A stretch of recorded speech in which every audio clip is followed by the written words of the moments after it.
Part 15 जिस part का नाम है स्थिर विद्युत। विद्युत यानी बिजली है ना, लेकिन यहाँ पर एक और शब्द जुड़ा है, क्या? स्थिर। जैसे अभी मैं यहाँ पर खड़ा हूँ, तो ये मैं क्या खड़ा? स्थिर होकर खड़ा हूँ, ठीक है। लेकिन जैसे मैं यहाँ पर चलना प्रारंभ करूंगा तो मैं अभी यहाँ स्थिर नहीं हूँ, ठीक है। तो ये जो बिजली बहता है ना तार में, वो क्या रहता है? स्थिर नहीं रहता है, इसलिए उसको क्या बोलते हैं? विद्युत धारा। लेकिन हम यहाँ पर पढ़ेंगे स्थिर विद्युत, ठीक। सबसे पहले समझने का प्रयास करते हैं कि स्थिर विद्युत होता क्या है, ठीक।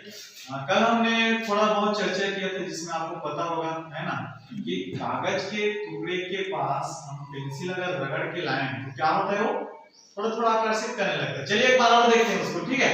तो कागज का छोटे छोटे टुकड़े यहाँ पर मेरे पास काट के रखो आप लोग। चलिए सभी आ जाइए। ये प्लास्टिक का पेन है, इसको लेना है और इसमें करना है, रगड़ना है बालों में, ठीक है। बालों में रगड़ो और यहाँ पर लाओ, ठीक। चलिए ये देखो, ये जो छोटे छोटे टुकड़े इसके ओर क्या हो रहा है? आकर्षित हो रहा है, चिपक रहा है, चुंबक की तरह चिपक रहा है ना। चुंबक जैसे चिपकता है ना, उसी तरीके से चिपक रहा है, ठीक है। एक और पेन देना मेरे को, कोई भी एक और पेन दे दो मेरे को। ये वाला जो पेन है ये नहीं चिपकेगा, क्योंकि इसमें आवेश नहीं है, कोई भी आवेश स्थिर विद्युत जिसको हम बोल रहे हैं ना, वो नहीं है। लेकिन इसमें जैसे ही आप करोगे तो ये देख सकते हैं, ये आकर्षित करने लगता है ना। तो ये क्यों हो रहा है? स्थिर विद्युत के कारण। इसमें धन आवेश आ गया है या फिर ऋण आवेश, दोनों में से कोई भी आ सकता है, ठीक है। ये हो गया अपना स्थिर विद्युत, ठीक। अब जानते हैं विद्युत धारा। जब ये स्थिर विद्युत बहने लगता है ना, मैंने बोला कि ये धन आवेश हो सकता है या फिर ऋण आवेश, ठीक है। एक धन आवेश या फिर ऋण आवेश। लेकिन जब ये बहने लगेगा, है ना, दोनों एक साथ बहने लगेगा किसी तार में, ठीक है, तो वहां पर क्या होता है? विद्युत धारा। क्या होता है? विद्युत धारा, जिसको हम क्या बोलते हैं? बिजली, है ना। लाइट जाता है किससे जाता है? बिजली से। उसमें जैसे बैटरी है ना, बैटरी एक में प्लस रहता है, एक में माइनस रहता है ना।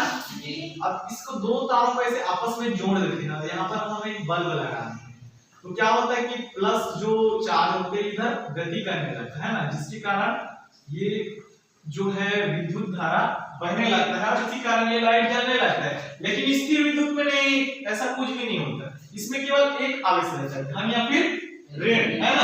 दोनों में से एक होता है, जिसके कारण ये इसको आकर्षित या प्रतिकर्षित करते हैं, ठीक है। तो हम विद्युत धारा को भी देख लेते हैं। ये हमारे पास है इलेक्ट्रॉनिक जनरेटर। क्या है? जनरेटर। इससे क्या उत्पन्न होता है? बिजली, है ना। ये एक बल्ब है, एलईडी लाइट जिसको बोलते हैं, घर के जो टार्च होते हैं ना उसमें लगा रहता है।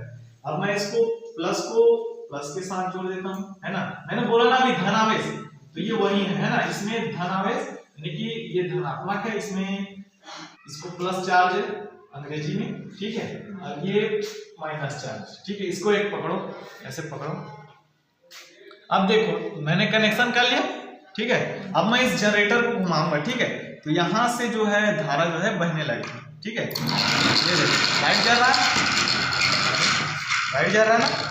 इसको जैसे मैं बंद करूंगा तो लाइट बंद हो जाएगा, है ना। यहाँ पर भी एक सिद्धांत काम करता है, विद्युत चुंबकीय प्रेरण। ये देखो यहाँ पर एक चुंबक लगा है, लगा है कि नहीं लगा है ना। और यहाँ पर है तांबे की कुंडली, ठीक है। तो तांबे की जब कुंडली है ना, इसके ऊपर जो है चुंबक को घुमाया जाता है, तो विद्युत प्रेरण के कारण क्या होता है? बाह्य परिपथ में धारा जो है बहने लगता है, जिसके कारण ये लाइट जल रहा है, ठीक है। ऐसे ही ना बांध में, जैसे गंगरेल बांध गए होंगे, तो वहां पर ऐसे ही एक जनरेटर लगा रहता है, ठीक है। जैसे इसमें पानी का दबाव पड़ता है, ठीक है, ये पानी इसमें गिरा, ठीक है। यहाँ पर एक बड़ा बड़ा पत्ता टाइप का लगे रहेगा, बड़ा बड़ा ऐसे कप टाइप का, प्लेट टाइप का, उसमें जैसे पानी पड़ेगा तो उसको गर्म में ना ये जो बिजली है वो तारों के माध्यम से, है ना। ऐसे 3 तार लगे रहते हैं ना, तारों के माध्यम से 1000 प्लस वोल्ट या फिर 11000 वोल्ट, है ना, इस तार के माध्यम से कहां तक आते हैं? गांव तक आते हैं, है ना। कहां तक आते हैं?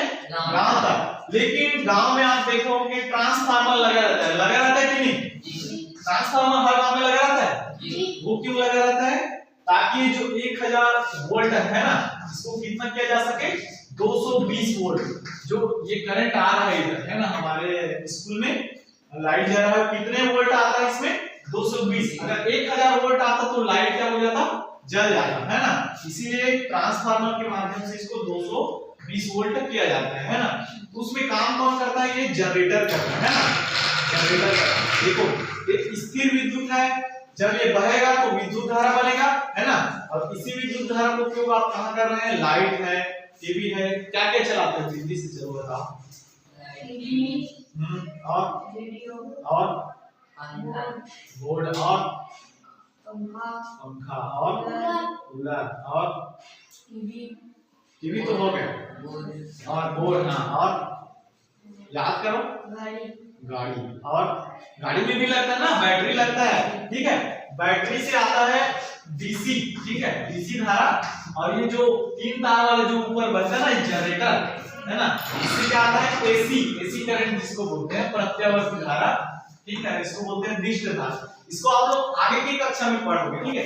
अभी केवल हमको क्या समझना है, स्थिर विद्युत, है ना। ये स्थिर विद्युत होता क्या है और ये काम कैसे करता है ना। देखो बैटरी जो रहता है ना, ये जनरेटर से एसी करंट उत्पन्न किया जाता है, लेकिन ये डीसी कहां से उत्पन्न होता है, बैटरी से। बैटरी में से 2 अलग अलग क्या रहते हैं, प्लेट रहते हैं। एक रहेगा अपना ये एल्यूमिनियम का, ये एल्यूमिनियम का है, ठीक है, या फिर जिंक का भी हो सकता है, इसको माइनस बोलते हैं। देखो मैंने माइनस यहाँ पर बनाया था ना, ये माइनस हो गया। और उसके बाद तांबे का, ठीक है। इसके अलावा और भी प्लेट यूज किया जा सकता है, लेकिन जनरली तांबे का करते हैं क्योंकि और लेबर रहता है ना। अब दोनों को यहाँ पर लगा दिए, अब इसमें डाल दिए नमक या फिर ऐसा सॉल्यूशन जो कि करंट उत्पन्न करता हो, जैसे कि सल्फ्यूरिक अम्ल, है ना। सल्फ्यूरिक अम्ल में जो है वो एक विद्युत अपघटक का काम करता है। 8वीं में जाओगे ना तो आप लोग को पढ़ने को मिलेगा कि विद्युत अपघटक आखिर होता क्या है ना। तो ये जैसे हम इसको रखेंगे तो प्लस चार्ज जो है इधर माइनस की ओर बहने लगता है, तो ये विद्युत धारा बहने लगता है, जिसके कारण लाइट जलेगा, जैसे कि यहाँ पर जल रहा है ना। ये बैटरी नहीं है, बैटरी नहीं है, ये क्या है, जनरेटर है। क्या है, जनरेटर। इसमें एक चुंबक यूज हुआ है, तांबे का तार इस टाइप से यूज हुआ है ना। ये यहाँ पर मेरे पास एक चुंबक है, ये दोनों से ही देखो बिजली बन रहा है ना। तो सबका मुख्य कारण क्या है, ये विद्युत आवेश, है ना। जब हम इसको घर्षण करेंगे तो इसमें आवेश उत्पन्न हो जाता है, प्लस का या फिर माइनस का, है ना। तो इसी को हम क्या बोलते हैं, स्थिर विद्युत, ठीक है, क्योंकि इसको धारा नहीं बहता है इसलिए इसको स्थिर विद्युत कहते हैं। एक जगह रहता है फिर समाप्त हो जाता है। देखो ये समाप्त हो गया। अब ये आकर्षित कर रहा है क्या, नहीं कर रहा, लेकिन जैसे मैं इसको के घसूंगा तो ये करेगा। अब ये दैनिक जीवन में उपयोग कैसे होगा ये हम आगे देखेंगे, ठीक है। चलिए बैठ जाइए। अब देखो विद्युत धारा का तो हम उपयोग जैसे आप लोगों ने बताया टीवी में कर सकते हैं, रेडियो में कर सकते हैं, गाड़ियों में हो सकता है ना। कई प्रकार के जो बोर्ड आते हैं एलईडी है उसमें भी कर सकते हैं, ठीक। लेकिन स्थिर विद्युत हमने यहाँ पर जिक्र किया था ना, स्थिर विद्युत, तो उसका उपयोग कहाँ होगा, तो बारिश जब होता है, बारिश होता है ना, ऊपर क्या देखने को मिलता है आपको, बादल। कैसा रहता है उसका रंग, काला, ठीक है, काला बादल रहता है। वो बारिश के टाइम ही काला बादल छाता है ना, और इधर आ गया कुछ सफेद कलर का बादल, चलिए मान लेते हैं, ठीक है। ये थोड़ा गहरा रहेगा काला बादल, इसमें रहता है प्लस चार्ज। क्या रहता है, प्लस चार्ज या आवेश, जो अभी मैं बोल रहा था स्थिर विद्युत, है ना। यही है स्थिर विद्युत, इसमें है प्लस आवेश, ठीक है, इसमें है माइनस। अब जब जोर से हवा करेगा, मौसम जब बदलता है ना, बरसात के दिन आता है, जैसी हवा करता है, बारिश होने से पहले हवा आता है कि नहीं, उसी दौरान अचानक ये जो बादल है बादल से टकरा जाता है। अब देखो यहाँ पर है प्लस चार्ज, यहाँ पर है माइनस, दोनों जब टकराते हैं तो एक चिंगारी निकलती है, जिसको हम क्या बोलते हैं, बिजली, ठीक है। क्या बोलते हैं, बिजली।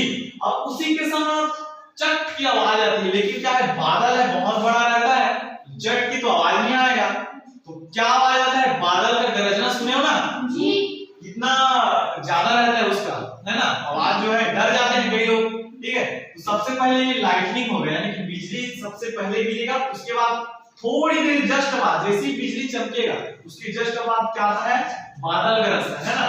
ऐसा क्यों होता है? क्योंकि बिजली जो लाइट की स्पीड है वो सबसे ज्यादा रहता है ना, और ये जो ध्वनि है गरजना यानी कि ध्वनि होगा, क्योंकि वो आवाज है, आवाज को ट्रेवल करने में थोड़ा सा टाइम लगता है। जैसे तुरंत हमारी आंखों में यहाँ पर मैं हूँ, ठीक है, मान लीजिए ऊपर देख रहा हूँ, बिजली जैसे चमका मेरे तुरंत दिख गया, लेकिन ये जो आवाज है वो आराम से आएगा। तो जैसे ही कानों तक आएगा तो धड़ाम से ऐसे मेरे को मतलब महसूस होगा, और मैं हो सकता है डर जाऊं। लेकिन बादल की गरजने को डरना नहीं, हमको डरना है इस बिजली को, ठीक है, क्योंकि पहले गिर चुका होता है, उसके बाद आवाज आता है ना, लेकिन हमको अलर्ट हो जाना चाहिए। और जैसे ही बिजली गिरता है ना, उस दौरान हमको ऊंचे स्थान पर नहीं जाना चाहिए, ठीक है, जैसे पेड़ है, पेड़ के नीचे नहीं जाना चाहिए। क्यों नहीं जाना चाहिए? क्योंकि जब बिजली गिरता है ना तो ऊंचाई वाले स्थान पे पहले गिरता है, ठीक है, नीचे ना, जैसे मैं यहाँ पर खड़ा हूँ, यहाँ पर एक पेड़ है, यहाँ पर एक बहुत बड़ा और बिल्डिंग है, ठीक है, यहाँ पर एक बहुत बड़ा खंभा है सब, ठीक है, तो बिजली जो है कहाँ पर गिरेगा? पहले सबसे ऊपर, हाँ, यहाँ खंभे पे गिरेगा, ठीक है, उसके बाद हो सकता है इस वाले बिल्डिंग में गिर जाए, तो हमको इस खंभे के पास नहीं जाना है, कहाँ रहना है? यहाँ सबसे नीचे वाली जगह में, निचले वाली जगह में, ताकि बिजली इधर गिरे और पृथ्वी में चला जाए तो किसी को नुकसान नहीं होगा, है ना। इसीलिए जो घर है ना, बड़े बड़े बिल्डिंग होते हैं, वहां पर तड़ित चालक लगाते हैं। क्या लगाते हैं? तड़ित चालक, ठीक है, तड़ित चालक। ये बिल्डिंग है मान लो जाए, तो इसके जस्ट बाद में जैसा धातु का एक खंभा गाड़ दिया जाता है और उसका जो नुकीला सिरा ऐसा रख दिया जाता है जो कि पृथ्वी से कनेक्टेड रहता है। जैसे ही यहाँ पर बिजली गिरेगा तो ये मकान पे नहीं गिरेगा, कहाँ पे गिरेगा? ये इस खंभे पे गिरेगा, ठीक है, तो सीधा बिजली में चला जाएगा, जिससे बिल्डिंग बच जाएगा। बड़े बड़े पेड़ में देखना, यहाँ पर एक पीपल का पेड़ इसमें गिरा था, बिजली पूरा कैसा हो गया था, सूख गया था पूरा, है ना, जल गया था। तो ये पूरा घातक होता है मनुष्य के लिए, ठीक है, इसीलिए कहते हैं कि जब भी बारिश के टाइम या फिर बिजली चमकता है ना, तो क्या हमको ऊंचे स्थान पे नहीं जाना चाहिए, पेड़ के नीचे नहीं बैठना चाहिए, ठीक है, सीधा हम एक काम कर सकते हैं, अगर खुले में है तो जमीन पे ऐसे लेट जाए, ठीक है, तो उससे क्या होगा? हम बच सकते हैं, ठीक।